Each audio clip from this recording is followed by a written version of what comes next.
Hadis ke-8 dari Abu Said, yaitu Sa'ad bin Sinan Al-Hudri radhiyallahu anhu bahwasanya Nabiullah shallallahu alaihi wasallam bersabda, ada seorang lelaki dari golongan umat yang sebelummu telah membunuh 99 manusia. Kemudian ia menanyakan tentang orang yang teralim dari penduduk bumi, lalu ia ditunjukkan pada seorang pendeta. Dia pun mendatanginya dan selanjutnya berkata bahwa sesungguhnya ia telah membunuh 99 manusia. Apakah masih diterima untuk bertaubat?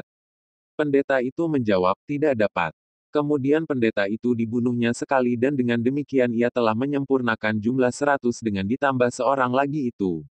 Lalu ia bertanya lagi tentang orang yang teralim dari penduduk bumi. Kemudian ditunjukkan pada seorang yang alim. Selanjutnya ia mengatakan bahwa sesungguhnya ia telah membunuh 100 manusia. Apakah masih diterima taubatnya?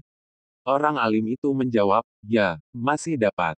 Siapa yang dapat menghalang-halangi antara dirinya dengan taubat itu? Pergilah engkau ke tanah begini-begini, sebab di situ ada beberapa kelompok manusia yang sama menyembah Allah Ta'ala, maka menyembahlah engkau kepada Allah itu bersama-sama dengan mereka dan janganlah engkau kembali ke tanahmu sendiri, sebab tanahmu adalah negeri yang buruk.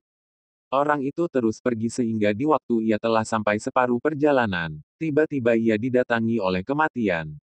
Kemudian bertengkarlah untuk mempersoalkan diri orang tadi malaikat kerahmatan dan malaikat siksaan, yakni yang bertugas memberikan kerahmatan dan bertugas memberikan siksa. Malaikat kerahmatan berkata, orang ini telah datang untuk bertaubat sambil menghadapkan hatinya kepada Allah Ta'ala.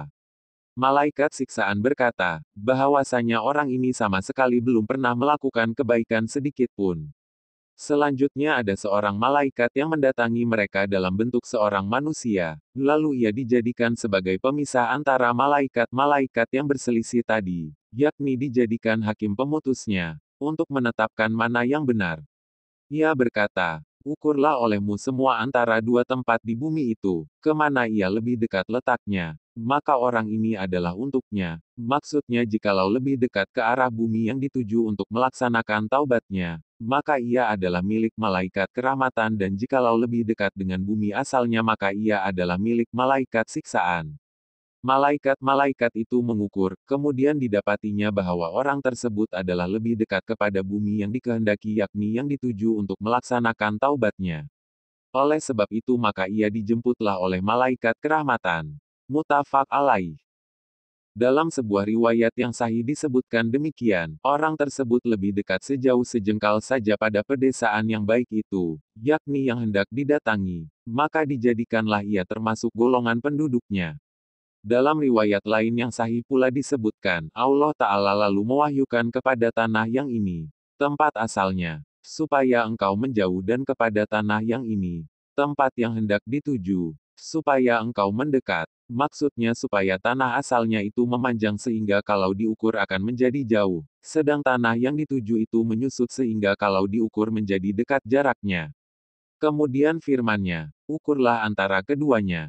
Malaikat-malaikat itu mendapatkannya bahwa kepada yang ini yang dituju, adalah lebih dekat sejauh sejengkal saja jaraknya. Maka orang itu pun diampunilah dosa-dosanya. Dalam riwayat lain lagi disebutkan, orang tersebut bergerak amat susah payah karena hendak mati, dengan dadanya ke arah tempat yang dituju itu. Keterangan. Huraian hadis ini menjelaskan perihal lebih utamanya berilmu pengetahuan dalam selok-belok agama, apabila dibandingkan dengan terus beribadat tanpa mengetahui bagaimana yang semestinya dilakukan. Juga menjelaskan perihal keutamaan, uzlah atau mengasingkan diri di saat keadaan zaman sudah boleh dikatakan rosak binasa dan kemaksiatan serta kemungkaran merajalela di mana-mana.